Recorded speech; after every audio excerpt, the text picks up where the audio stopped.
करते हुए हम सभी लोग श्रीमद् भागवत महापुराण के प्रथम स्कंद में प्रवेश करें। और मैं आप सभी से निवेदन कर दूं, कल की कथा में ही आपसे मैंने निवेदन किया था, यह जो भागवत की कथा है ये आप सबके, हमारे आपके सबके 3 घंटे की तपस्या चल रही है। अपनी कमर सीधी करें, हाथ जोड़ें, भगवान का ध्यान लगाएं और प्रथम स्कंद का पहला श्लोक जिसमें भगवान वेदव्यास ने प्रणाम किया है भगवान को, सभी लोगों से निवेदन है, दोनों हाथों को जोड़ेंगे बड़े भाव से। जन्मादस्य यतो अन्वयादि तर्कश्चार्थेष्वभिज्ञः स्वराट् तेने ब्रह्मा हृदयादि कवये मुह्यन्ति यत्सूरयः तेजोवारे मृडां यथा विनिमयो यत्र सर्वो मृषा धाम्ना स्वेन सदा निरस्तकुहकं सत्यं परं धीमहि सत्यं परं धीमहि। बोलिए सच्चिदानंद भगवान ब्रह्म सूत्र की व्याख्या। जन्मादश्यतः प्रणाम किया है भगवान को, भागवत जी की रचना की और जाकर के बड़े भाव से प्रणाम किया।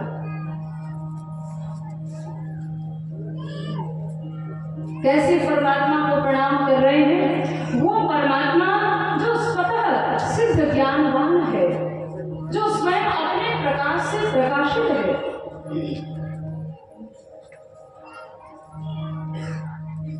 अभिज्ञ स्वराट, दूसरे से प्रकाश लेने की आवश्यकता नहीं है परमात्मा को।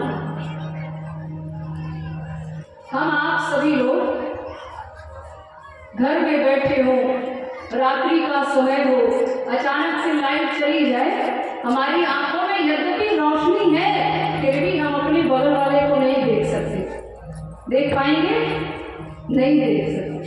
क्यों? क्योंकि लाइट नहीं है। परंतु परमात्मा कैसे हैं? जैसे ये बल्ब है, ये स्वयं भी प्रकाशित है और संपूर्ण पांडाल परिसर को प्रकाशित कर रहा है। उसी प्रकार परमात्मा स्वयं प्रकाशित है। जैसे भगवान भुवन भास्कर को देखिए, स्वयं भी प्रकाशित है और संपूर्ण जगत को अपने प्रकाश से प्रकाशित कर रहे हैं। वो परमात्मा जो स्वतः सिद्ध ज्ञानवान है, वो परमात्मा जो संपूर्ण जगत के सृजन करता, पालन करता, संहार करता है, जिनकी माया के वशीभूत होकर यह संपूर्ण मिथ्या जगत सत्यवत प्रतीत होता है। जो परमात्मा कण कण में व्याप्त है, कण कण में विराजमान होते हुए भी, संसार में रहकर भी संसार के पदार्थों से सर्वथा विरक्त है, ऐसे सत्य स्वरूपी परमात्मा को, जो परमात्मा जब मां देवकी के गर्भ में पधारे तो स्वर्ग के सारे देवताओं ने सत्य सत्य सत्य सत्य कह करके जिस परमात्मा का अभिनंदन किया, जिस परमात्मा को प्रणाम किया, ऐसे सत्य स्वरूपी परमात्मा को हम सभी प्रणाम करते हैं। सत्य स्वरूपी परमात्मा का हम सभी ध्यान करते हैं। सत्य और परम भी भागवत की रचना की और जगत कालों से कहा कि हे रसिकों, वे भावुकों, यह जो श्रीमद् भागवत शास्त्र है 18वें पुराण के रूप में जिसकी रचना भगवान वेदव्यास ने की, ये भागवत कथा, ये भागवत शास्त्र, ये श्रीमद् भागवत महापुराण क्या है? वेद रूपी कल्प वृक्ष का परिपक्व फल ही श्रीमद् भागवत महापुराण।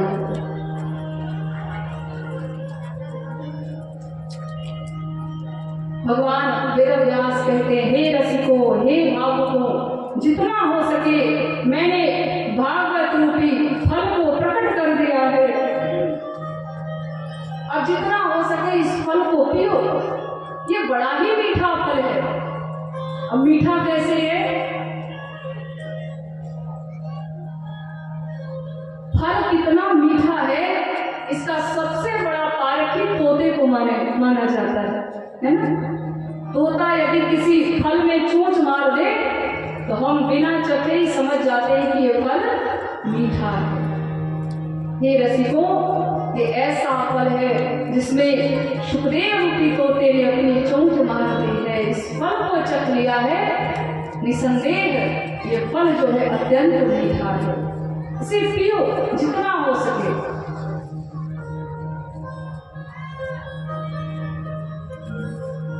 निगम कल्पतरोर्गलितं फलम् सुख मुखाद मृत ब्रह्म संयुतम पिबत भागवतम रसमालयम मुहुरहो रसिका भवे भावुका।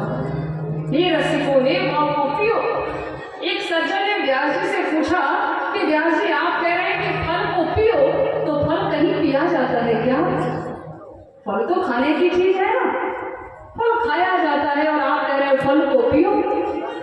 भगवान वेदव्यास ने कहा कि उस फल को खाया जाता है जिसमें कुछ फेंकने वाली चीज होती है, जैसे गुठली हो, छिलके हो, बीज हो, तो उस फल को खाया जाता है। परंतु भागवत ऐसा फल है जिसमें फेंकने वाली चीज कुछ है ही नहीं, त्यागने वाली चीज कुछ है ही नहीं, सब ग्राह्य है, सब स्वीकार करने योग्य है। इसलिए हे रसिकों, हे भावुकों, हे भगवत भक्तों, जितना हो सके इस फल को पीना प्रारंभ करो।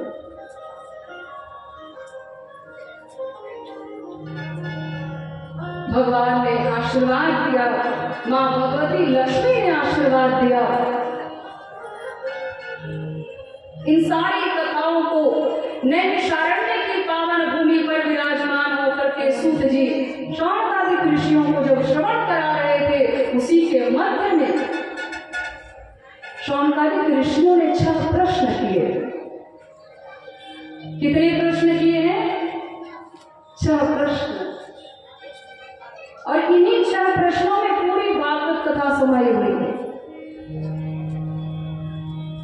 जैसे श्री रामचरितमानस में मैया पार्वती ने भगवान शंकर से प्रश्न किया और उन्हीं 8 प्रश्नों में पूरी राम कथा समाई हुई है। उसी प्रकार इन्हीं 6 प्रश्नों में पूरी भागवत कथा समाई। प्रश्न क्या था सुनिए। किम श्रेयः शास्त्रसारः का स्वावतार प्रयोजन किम कर्म के अवताराश्च धर्मं कं शरणं गतः। 6 प्रश्न है। पहला प्रश्न, प्राणी मात्र का कल्याण कैसे हो? पहला प्रश्न क्या है? प्राणी मात्र का कल्याण कैसे हो? दूसरा प्रश्न है, शास्त्र तो बहुत है परंतु व्यक्ति के पास समय बहुत कम है।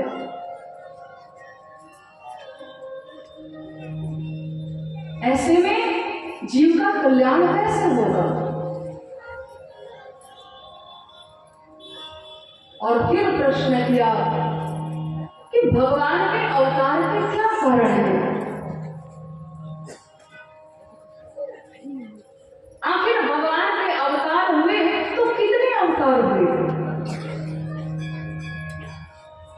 जीवन का परम लक्ष्य क्या है? और सबसे अंतिम प्रश्न ये था कि जिस समय भगवान अपनी लीला संपन्न करके अपने परम धाम को प्रस्थान कर जाते हैं तो धर्म किसी शरण में जाता है। 6 प्रकार के प्रश्न जब शौनकादिक ऋषियों ने किया है, सूत जी आनंदित हो गए और बताया जीवन का परम लक्ष्य क्या है, प्राणी मात्र का कल्याण कैसे हो सकता है। एक ही साधन है, जीव स्वयं को परमात्मा से जोड़ ले, तभी उसका कल्याण हो सकता है। और यही जीवन का परम लक्ष्य है। चाहे जितनी भी भाग दौड़ कर लो, लेकिन अंत में कहाँ पहुंचना है? लक्ष्य कहाँ है? परमात्मा। जीवन रहते परमात्मा को जानो। तुम्हें बार बार सत्संग के माध्यम से, कथा के माध्यम से, बार बार घंटी बजा बजा करके बताया जाता है। जिन दुनिया वालों के पीछे हम आप सब भाग रहे हैं, एक दिन सबका साथ छूट जाएगा। जिस दिन परमात्मा से पानी ग्रहण हुआ, फिर सबका साथ छूट जाएगा और हमेशा के लिए हम उसके हो जाएंगे। तो पहले से ही परिचय बना करके रखो, है ना। पहले से जब परिचय होता है ना, तो फिर जाने में बड़ा आनंद आता है। बंगाल के श्रोताओं से हमारा पहले से परिचय था, तो मैं एकदम निश्चिंत थी कि मुझे किसी प्रकार की परेशानी नहीं होगी वहां पहुंचने पर, क्योंकि मैंने बंगाल के लोगों की श्रद्धा देखी है, उनका स्नेह देखा है, उनके द्वारा दिए गए सम्मान को मैंने देखा है। इसलिए बिना किसी झिझक के मैं आपके प्रेम में दौड़ी भागी आप तक चली आई। मुझे पता है कि आप कितना स्नेह करते हैं। मेरा परिचय है बंगाल के प्रिय श्रोताओं से।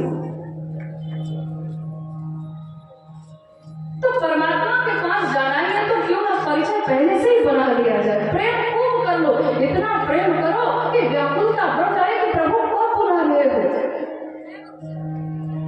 घर वाले धक्के ना मारे, पहले से ही तैयार रहो कि प्रभु कब बुला रहे हैं। अच्छा, अंतिम यात्रा जब निकलती है, शोभा यात्रा, एक महोत्सव ही है ना। ये भागवत कथा क्या है? मृत्यु को महोत्सव ही तो बनाती है ना। और वो अंतिम शव यात्रा जब निकलती है, तो उस समय पूरे रास्ते भर लोग क्या कहते हुए जाते हैं? कई लोग तो डरते हैं, कहीं कुछ कहें गड़बड़ ना हो जाए। जो सत्य है वो कहने में लोगों को बड़ी परेशानी है, और असत्य दिन रात बोल रहे हैं। जाते समय क्या बोलते हैं लोग, बताओ? हाँ, अच्छा, ये किसको सुनाया जाता है बताओ? जो मर गया है उसे सुनाया जाता है। जीवन रहते जब तक सब कुछ ठीक ठाक है, तब तक समझ लीजिए भगवान को मानना अलग बात है, और परमात्मा को जानना अलग बात है। मानने के लिए तो आप दूर से भी मान सकते हैं, लेकिन जानने के लिए परमात्मा की कथा सुननी पड़ेगी, भगवान के समीप जाना पड़ेगा, भगवान से मिलना पड़ेगा, साहब, तब हम परमात्मा को जान सकते हैं। जितना हो सके परमात्मा की संगति में, जितना हो सके संतों की संगति करें। लोग सोचते हैं ये तो मरने वाले को सुनाया जा रहा है। मरने वाला क्या सुनेगा? न कान सुनने लायक है, न हाथों में शक्ति है कि ताली बजा सकता है, उसे थोड़े ही सुनाया जा रहा है। कई जगह मैंने देखा है, व्यक्ति एकदम बिस्तर पर पड़ा है, पता नहीं कब श्वास रुक जाए, और जबरदस्ती उसे गीता सुनाई जा रही है। अरे इनके उद्धार के लिए हम गीता सुना रहे हैं, जब वो सुनने लायक है ही नहीं, बेचारा करा रहा है, मुख से आग की आवाज निकल रही है, तुम गीता सुना रहे हो। खूब मानस की चौपाई सुना रहे हो, सुंदरकांड सुना रहे हैं, क्या आवश्यकता है? पहले ही इतना सुन लीजिए कि बाद में किसी को सुनाना ना पड़े, और जाते समय जाओ भी तो एकदम आनंद के साथ जा सकते। पहले ही सुन लीजिए। लोग सोचते हैं कि जो मर गया है उसे सुनाया जा रहा है राम राम सत्य, नहीं, जो उसके साथ चल रहे हैं ना उसे सुनाया जाता है। ये तो खाली आंख चला ही गया, कम से कम तुम तो समझ जाओ, तुम जो भी इकट्ठा करने में लगे हो सब झूठा है, सब छूट जाएगा, एकमात्र राम नाम सत्य है। ये तो समझ नहीं पाया बेचारा, समझाने वाला कोई नहीं था, लेकिन जो जाने वाले लोग हैं वो तो कम से कम समझ जाए। लेकिन कई जगह मैंने देखा है जो पीछे पीछे जाने वाले लोग होते हैं ना, बड़े अकड़ करके चलते हैं, अरे हमें तो केवल पहुंचाना है, बाकी बाद में तो लौट आना है। उन्हें क्या पता है कि एक दिन हमारी स्थिति भी यही होने वाली है। मेरे कहने का भाव बस इतना सा है, जीवन का परम लक्ष्य है परमात्मा की प्राप्ति। यदि अपना कल्याण चाहते हैं, परमात्मा की प्राप्ति करना चाहते हैं, जितनी जल्दी हो सके सत्संग रूपी साबुन से अपने हृदय को निर्मल कर, परमात्मा को अपने हृदय रूपी भवन में प्रतिष्ठित कर अपने मानव जीवन को सार्थक कर लीजिए। जन्म और मृत्यु दोनों सफल हो जाए, इसलिए आगे निरंतर भागवत कथा श्रवण करने की। और इसी के मध्य में शौनकादिक ऋषियों ने प्रश्न कर दिया कि भागवत जी की रचना कब हुई, कहाँ हुई, कैसे हुई। कृपा करके आप इसका वर्णन करें। सूत जी बताते हैं, नारद जी की प्रेरणा से नारद जी ने भगवान वेदव्यास ने एक एक करके 17 पुराण लिख डाले। 4 वेदों की रचना की, महाभारत की रचना की, फिर भी मन में संतोष नहीं है। और तब नारद जी की प्रेरणा हुई, चतुश्लोकी भागवत का उपदेश दिया है नारद जी ने। और यही चतुश्लोकी भागवत की व्याख्या करते करते भगवान की जो कृपा हुई है, भगवान वेदव्यास पर सरस्वती नदी में स्नान किया, अपने सौम्यप्राश आश्रम में विराजमान हुए और इस प्रकार हृदय में भागवत भागीरथी प्रकट हुई। एक एक श्लोकों को मुख से गाते जा रहे हैं और भगवान श्री गणेश लिखते चले गए। बोलिए श्री गणेश भगवान की। और लिखते लिखते चतुश्लोकी भागवत की व्याख्या करते करते करते करते भगवान की कृपा के फलस्वरूप 12 स्कंद, 335 अध्याय और 18,000 श्लोकों की परम संहिता श्रीमद् भागवत महापुराण के रूप में प्रकट हो गई। बोलिए भागवत भगवान की।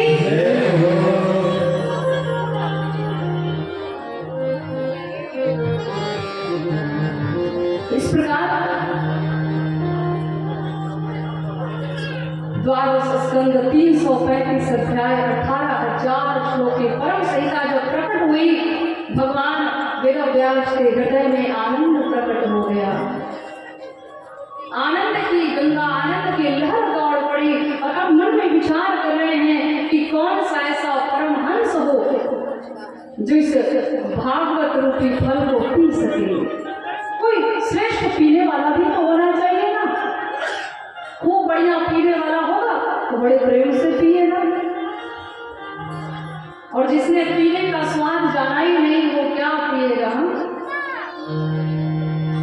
यहाँ भी पीने वाले बैठे होंगे,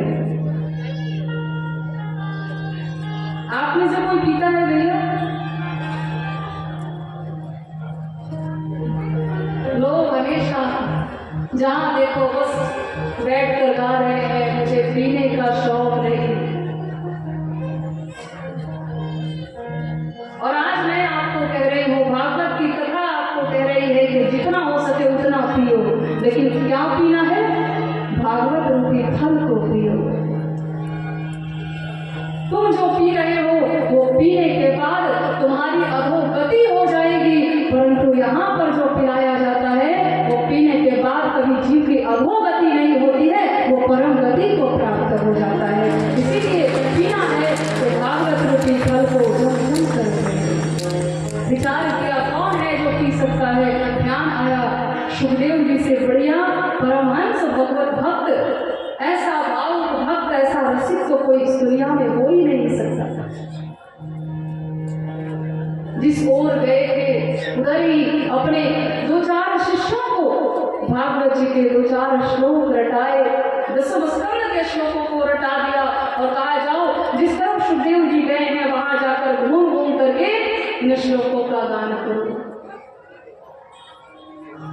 और जैसे ही वो शिष्य गए हैं, सुखदेव जी बैठे थे, समाधि लगाकर बैठे हैं, घूम घूम कर भगवान वेदव्यास के शिष्यों ने गाना प्रारंभ किया। वरापीण नटवरवपुः कर्णयो कर्णिकाय बिभ्रद्वासा कनककपिशं वैजयन्तीं जमाय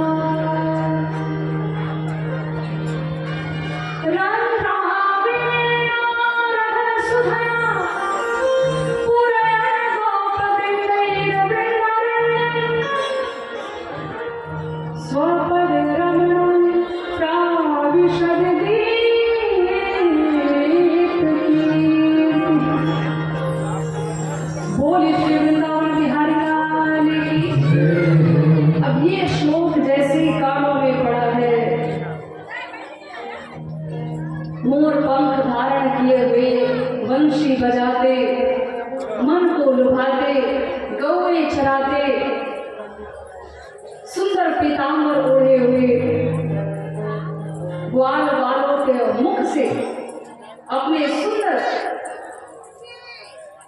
यश कीर्ति का शुभर पान करते हुए परमात्मा गौओं को चराते वृंदावन में प्रवेश पा रहे हैं। ये जैसे ही श्लोक सुखदेव जी के कानों में पड़े, हृदय व्याकुल हो गया। इतना सुंदर स्वरूप। और अगला जो श्लोक है ना, उसमें भगवान के स्वभाव का वर्णन करते हैं। अहो अकीयमस्तनं कालको जिहासया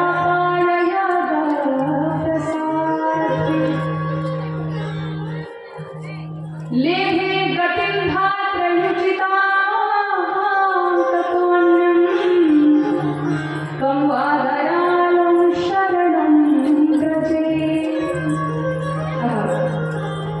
पूतना जो अपने स्तनों में कालकूट विष लगा करके गई थी परमात्मा को मारने के लिए, उसे भी मेरे कन्हैया ने मां की गति दे दी। हे सज्जनों, हे रसिकों, हे भगवत प्रेमियों, जरा विचार तो करो कि जब वो जहर पिलाकर के मारने वाले को मां की गति प्रदान कर सकता है, तो हम जैसे आरती उतारने वाले को कौन सी गति प्रदान करेगा। ऐसे सरल स्वभाव वाले परमात्मा के शरण में कौन होगा जो नहीं जाना चाहेगा। भगवान के स्वरूप और स्वभाव का जो वर्णन सुना है, सुखदेव जी व्याकुल हो गए और कहा थोड़ा और सुनाओ, थोड़ा और सुनाओ, बड़ा आनंद आ रहा है। शिष्यों ने कहा हमारे पास बस इतना ही था, हमने सुना दिया, और यदि सुनना है तो हमारे जो गुरु जी है ना, उनके पास ऐसे ऐसे दिव्य श्लोकों की 18,000 श्लोकों की दिव्य संहिता है। यदि आप चाहें तो आप उनके पास चल करके सुन सकते हैं। विचार कीजिए, जो पुत्र उपनयन संस्कार भी नहीं हुआ, दौड़े भागे चले जा रहे, कहीं भगवान की प्रबल माया मुझे प्रभावित ना कर दे। व्यास जी ने खूब पुकारा, फिर भी जो लौट कर नहीं आए। भागवत जी के श्लोक में कितनी शक्ति है। 2-4 श्लोक ही रटे थे शिष्यों ने, दौड़े भागे हमारे आचार्य सुखदेव भगवान अपने पिताजी के पास चले आए। बोलिए भागवत भगवान की। भगवान का स्वरूप ऐसा ही है सज्जनों। भक्त कहता है कि छीन ले हंस के सब ये मन, छीन ले हंस के सब ये मन, सखी मेरो राधा रमण।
इधर वालों की क्या स्थिति मैं समझ सकती हूँ आपकी परेशानी को। यहाँ डरने की आवश्यकता नहीं है। एक जगह कथा चल रही थी और कथा के मध्य में महात्मा जी ने प्रश्न किया कि यहाँ पर कितने ऐसे पुरुष बैठे हैं जो अपनी पत्नी से डरते हैं, वो हाथ ऊपर करें। मैं आपसे नहीं पूछ रही हूँ,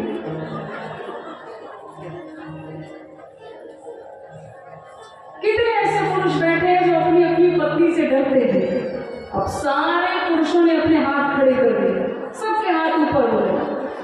एक पुरुष जो था अपने हाथ को नीचे करके बैठा। महात्मा जी को लगा ये सबसे वीर पुरुष है, एक ही वीर पुरुष है इस सभा में।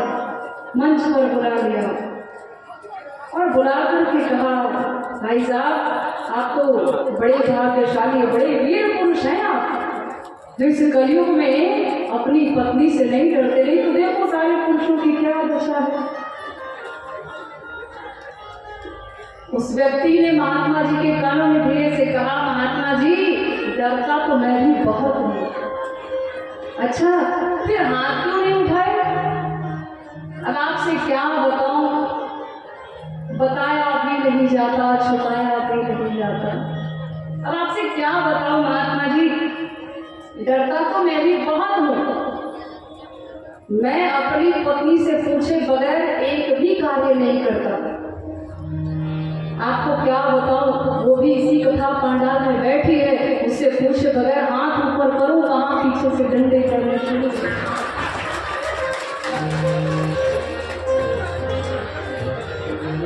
इधर वाले की जो स्थिति है देखिए, बेचारे एकदम चुप है। यहाँ डरने की आवश्यकता नहीं है। जगत का मालिक आप सबकी सुरक्षा में एकदम खड़ा है, भागवत भगवान की छत्र छाया है, आप सभी हैं। यहाँ डरने की आवश्यकता नहीं है। एकदम आनंद के साथ गाइए। छीन ले हंस के सबका ये मन, सखी मेरो राधा, सखी मेरो।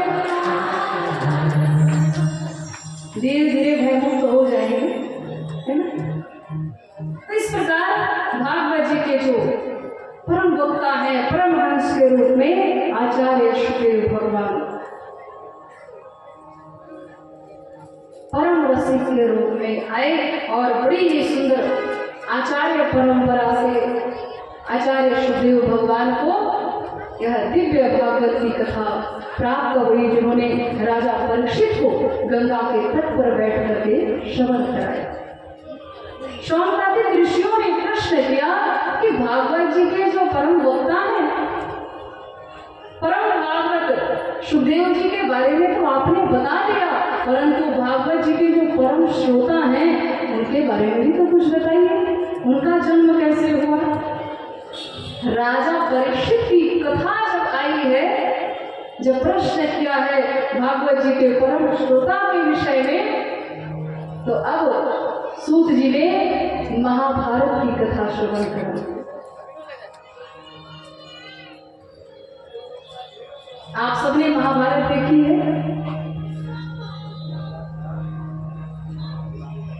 महाभारत की कथा श्रवण कराएंगे।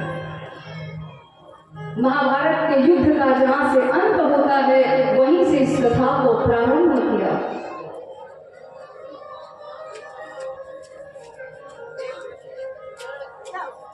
एक बड़ी सुंदर घटना, बड़ा ही प्यारा प्रसंग है। महाभारत का युद्ध जब निश्चित हो गया तो अर्जुन और दुर्योधन दोनों पहुंचे भगवान श्री कृष्ण के पास सहायता मांगने में। भगवान श्री कृष्ण विश्राम कर रहे थे और उसी समय अर्जुन गए, जाकर के सीधा भगवान के चरणों में बैठ गए और दुर्योधन जाकर के भगवान के सिरहाने बैठ गया। अब जब सिरहाने बैठा है, भगवान की आंखें जब खुली है तो दिखाई कौन पड़ेगा बताओ? जो चरणों के पास बैठा है अर्जुन दिखाई पड़े। भगवान ने पूछा, अरे पार्थ सखा क्या कर रहे हैं? अचानक तुम यहाँ आए हो, कोई संकट है क्या? अर्जुन ने कहा, प्रभु संकट ना हो तो आपको याद कौन करता है? महाभारत का युद्ध जो है वो निश्चित हो गया है और मैं आपकी सहायता मांगने आया हूँ। दुर्योधन ने झट के उठ करके कहा, केशव पहले मैं आया हूँ, पहले मुझे मिलना चाहिए, ये तो बाद में आया है, क्या सहायता कर सकते हो? तो भगवान ने कहा कि देखो, एक और मेरी पूरी नारायणी सेना होगी और एक और मैं निहत्था रहूंगा। अब तुम दोनों चयन कर लो कि तुम्हें क्या चाहिए, नारायणी सेना चाहिए या फिर निहत्था कृष्ण चाहिए? तो दुर्योधन है, उसने कहा, हे केशव यदि देना ही चाहते हैं मुझे आपकी पूरी नारायणी सेना चाहिए, आपको निहत्था लेकर क्या करूंगा? युद्ध में तो अस्त्र शस्त्र होने ही चाहिए ना, और निहत्था युद्ध के मैदान में खड़े होकर तुम क्या सहायता कर सकते हो? इसीलिए मुझे तुम्हारी नारायणी सेना चाहिए। भगवान ने कहा ठीक है, और जैसे ही मिला तो दुर्योधन एकदम सीना ताने वहां से निकल पड़े कि मैं तो जीत गया, मेरी जीत हो गई। अर्जुन मुस्कुरा रहे थे, भगवान श्री कृष्ण भी मुस्कुरा रहे हैं और एक बड़ा सुंदर परिहास किया भगवान श्री कृष्ण ने। कहा, अर्जुन एक बात कहूं, बुरा तो नहीं मानोगे? अर्जुन ने कहा,